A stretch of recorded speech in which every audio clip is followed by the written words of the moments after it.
할렐루야. 저희 이 시간에 함께 웃음 박수 박장대소 하도록 하겠습니다. 자, 웃음 박수 준비. 할렐루야. 자, 시작.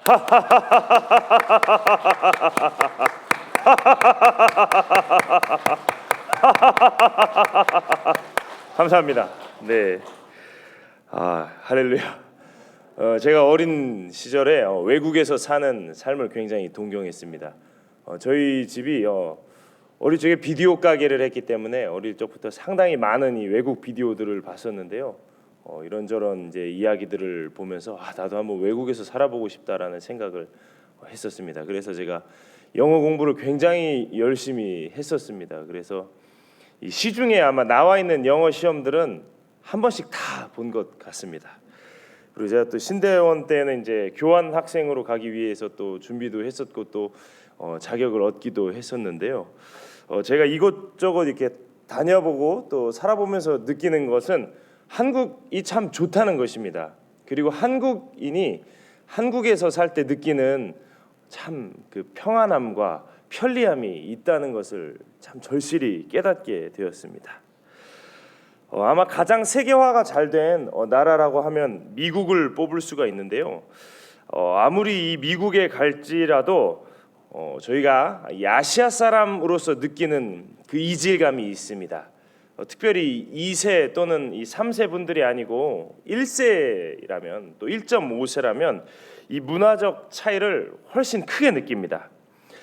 유럽에 가면 어떻습니까? 유럽에 가면 저희는 대부분 중국 분들이 됩니다. 중국 분들.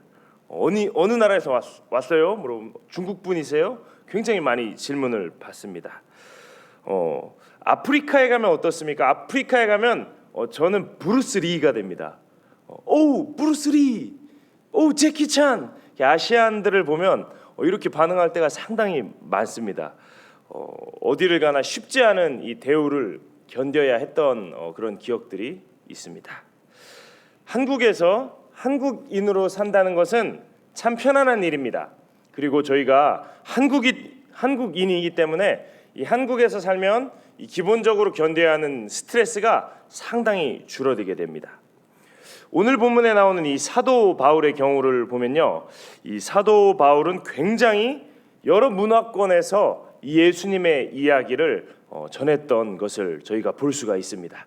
이 1차 전도 여행 때는 이 소아시아 지역, 지금으로 치면 터키 지역에서 예수님 이야기를 전했고요. 또 이 2차 전도 여행 때는 유럽 지역, 그리스 지역에서 예수님의 복음을 전했습니다. 지금의 이 기준으로 환산해 보면은 아마 이 전 세계를 다 다니면서 복음을 전했다라고 이야기해도 과언이 아닌 것입니다. 여러분, 전 세계입니다. 그 문화적 차이가 정말로 엄청납니다. 그 수많은 이 문화적 차이들을 수용하고 때로는 극복하면서 이 예수님을 전하는 것은 정말로 어려운 일입니다. 아마도 이 사회 문화적 천재가 아니고서는 이 일을 감당하는 것은 불가능한 일입니다. 이처럼 수많은 문화권에서 복음을 전하고 예수님의 이야기를 전하기 위해서는 이 복음의 이 본질은 변하지 않지만 그 형태는 다양한 옷을 입게 될 것이 분명합니다. 여러분, 아프리카에 가면 그거 아십니까? 예배하는 모습이 다릅니다. 제가 섬겼던 이 누아디부 우리 교회에만 가도 20여 개국에서 모인 아프리카인들이 함께 예배를 합니다. 모르는 사람이 겉으로 보기에는 다 똑같은 이 아프리카 사람인데 물어보면은 다 국적이 다릅니다. 너 어디서 왔어? 나는 토고에서 왔어. 나는 가나에서 왔어. 나는 베냉에서 왔어. 나는 세네갈에서 왔어. 정말로 다양한 사람들이 모여서 예배를 드립니다. 그리고 다 함께 모여서 찬양을 하면 그 찬양하는 모습도 다 다르고 그 춤도 다 다르고 그 음색도 전부 다 다른 것을 볼 수가 있습니다. 저희가 그들한테 가서 왜 너는 찬송가 2장을 몰라? 할 수 없는 일입니다. 아니, 여러분은 왜 만복의 근원 하나님 이렇게 찬양 안 해? 라고 하면 그들에게는 조금 이 이야기가 이상하게 들릴 수 있는 것입니다. 여러분, 이것이 당연한 이야기다라고 생각하실지 모르겠지만 이 문화적인 이 다양성과 이 문화적인 차이라는 것이 정말로 어려운 부분입니다. 개신교 교파 중에 하나인 이 성공회는 그 형태를 가톨릭 교회와 상당히 비슷하게 유지하고 있습니다. 우리가 만약에 이 성공회 예배에 참여하게 되면 우리가 장로교의 문화에서 자라온 이런 배경 때문에 그 성공회 예배는 정말로 이질감 있게 느껴질 것입니다. 그리고 이런 부분들이 깊어지면 깊어질수록 어떻게 됩니까? 갈등이 일어날 수 있는 요인이 있는 것입니다. 오늘 본문에서는 이처럼 문화적 차이, 사회적 차이로 인한 갈등이 일어나는 모습을 저희가 함께 볼 수가 있는데요. 저희 21절 말씀을 함께 읽어보도록 하겠습니다. 21절입니다. 시작. 내가 이방에 있는 모든 유대인을 가르치되 모세를 배반하고 아들들에게 할례를 행하지 말고 또 관습을 지키지 말라 함을 그들이 들었도다. 여러분, 오늘 본문의 이 긴박함이 느껴지십니까? 지금 이 야고보 사도가 상당히 긴장하고 있습니다. 그들이 누구입니까? 유대법의 열성을 가진 사람들, 평생을 유대인으로 신실하게 살다가 예수님을 만났습니다. 유대인이라는 그 정체성의 연속성 상에서 예수님을 만났습니다. 그들에게는 아직도 이 유대교의 전통, 이런 유대법들이 상당한 중요성을 가지고 있습니다. 복음을 아무리 받아들였다 하더라도 그들에게 타문화에 대한 이해, 다양한 이 사회 문화적 차이에 대한 그러한 이해가 충분하지 않을 수가 있습니다. 그렇게 되면 그들에게 바울은 조금 이상한 존재로 다가올 수도 있는 것입니다. 사실 이러한 문제가 초대교회에서 상당히 많이 일어났던 일입니다. 그렇기 때문에 15장에서도 이 문제가 상당히 심각하게 다루어졌습니다. 사도행전 15장에서 이 문제 때문에 최초의 이 교회 회의가 일어납니다. 제가 15장 5절을 읽어드리겠습니다. 바리새파 중에 어떤 믿는 사람들이 일어나, 그러니까 예수님을 믿는 이 바리새파 사람들이 일어나 말하되 이방인에게 할례를 행하고 모세의 율법을 지키라 명하는 것이 마땅하다 하니라. 지금 바리새파 사람들이 막 일어났어요. 예수님을 믿는 바리새파입니다. 그리고 이렇게 이야기합니다. 이방인들이 이 율법을 지켜야 해. 그들은 할례를 받아야만 해. 이것이 마땅하다. 이런 이야기를 지금 사도행전 15장에서 하고 있는 것입니다. 이것이 유대교가 아닌 기독교인들 사이에서 일어났다는 것이 조금은 충격적입니다. 저희로 치면 저희가 지금 다 함께 중국 선교를 갔어요. 그리고 중국 교회 저녁 예배에 이렇게 이야기하는 겁니다.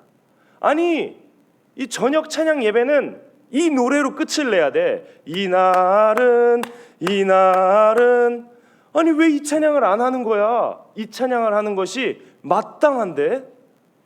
그리고 거기 새벽 예배에 가서 또 이렇게 이야기하는 것입니다. 모든 설교 시작에는 박장대소를 해야 돼. 박장대소를 하는 것이 마땅하니라.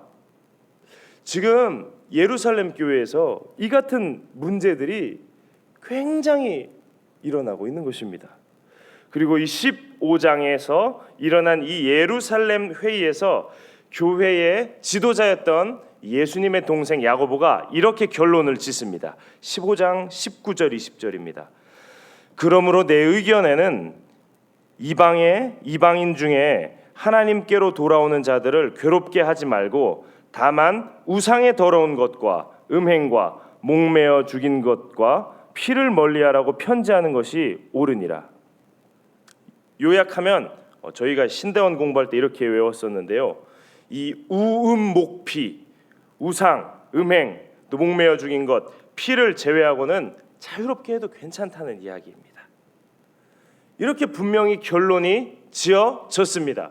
그런데 오늘 본문인 21장에 와서 이 문제가 또 막 일어나고 있는 것입니다.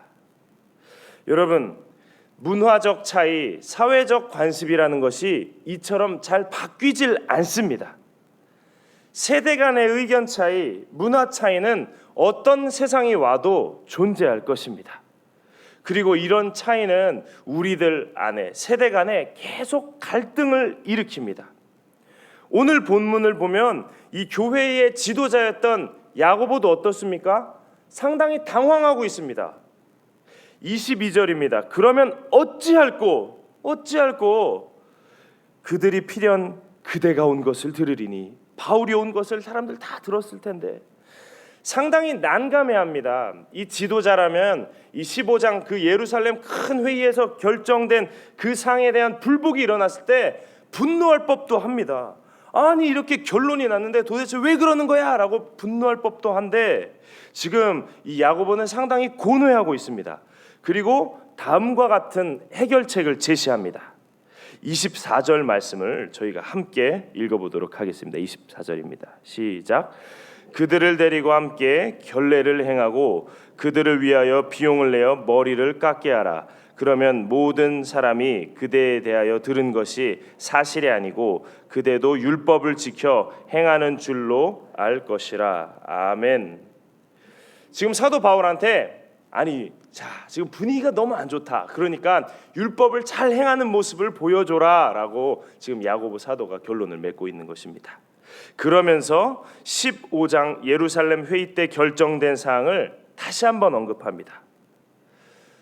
사도 바울도 이 야고보 사도의 제안에 토를 달지 않습니다. 머리를 깎는 이 정결 예식을 치르고 사람들이 다 보는 앞에서 겸손하게 성전으로 들어갑니다. 저는 이 장면이 상당히 인상 깊게 다가옵니다. 이 서신서들을 보면 이 사도 바울의 성격이 상당히 강직하고 어떠한 그런 의견 반대에도 굴하지 않는 모습을 보여주는데 이런 사도 바울조차 어떤 이런 결정에 순수하게 순종해서 삶을 진행하는 모습을 볼 수가 있었는데요. 이런 모습을 통해서 저는 아무리 예수 그리스도를 믿었다 하더라도 사람들 마음 가운데 있는 이런 율법주의 성향이 정말로 변하지 않는구나라는 생각을 하게 되었습니다. 여러분, 이 율법주의라는 것이 초대교회로부터 계속 그리스도인들의 삶에 남아 있습니다. 율법주의라는 것이 우리들의 마음 가운데 계속 남아 있습니다. 문화적 차이라는 이 옷을 저희가 많이 입고 있지만 이 율법주의는 계속 우리들을 옥죄고 우리를 자유롭지 못하게 합니다. 여러분 어떻습니까? 주일날 저희가 목사님 설교를 듣고 다 함께 마음의 결심을 했습니다. 그래 우리 새 판을 한번 짜보자 결정을 했습니다. 그리고 이제 주일 저녁 찬양 예배가 되었습니다. 이 김브라이언 강사님의 설교를 듣고 마음이 막 뜨거워졌습니다. 그리고 이런 아마 마음의 결단을 하셨을 것입니다. 이제는 한번 뜨겁게 새 판을 짜서 주님을 위해 살아보자 결정했을 것입니다. 그러나 여러분 어떻습니까? 월요일 아침이 되었습니다. 출근 준비에 바쁘고 가족들 챙기기 바쁩니다. 학교 가기에 바쁘고 삶을 살아가는 것에 몰두하게 됩니다. 월요일 날 어제의 기억은 있어요. 그러나 마음은 이 오늘에 고정됩니다. 그리고 하루가 더 지났어요. 주일 저녁의 뜨거움이 온데간데 없이 사라진 것 같은 느낌이 듭니다. 오늘은 새벽에 일어나기도 참 힘이 듭니다. 강사님 말씀하셨습니다. 주님께 드려보세요. 주님께서 더 크게 채우시고 사용하십니다. 삶을 드리면 주님께서 역사하십니다. 했지만 이 일이 지나니까 집회 전의 마음과 별로 다를 바가 없어요. 그리고 이쯤 되니까 막 다양한 생각들이 막 찾아옵니다. 새 판을 짤까 말까?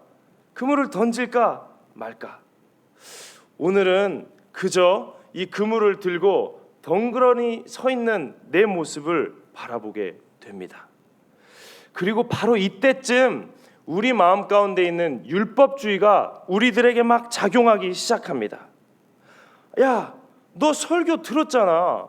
왜 그래? 그래서 복 받겠어? 그러면 안 돼. 이처럼 우리를 비판하는 율법주의가 우리의 마음 가운데 작용하기 시작합니다.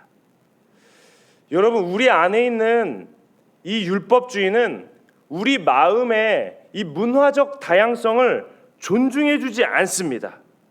계속 우리를 비판합니다. 너 왜 그래? 주일날이랑은 마음이 다르네? 이렇게 비판하고 우리로 하여금 행동하지 못하게 막습니다. 이런 우리 안의 율법주의는 계속 우리를 몰고 가요.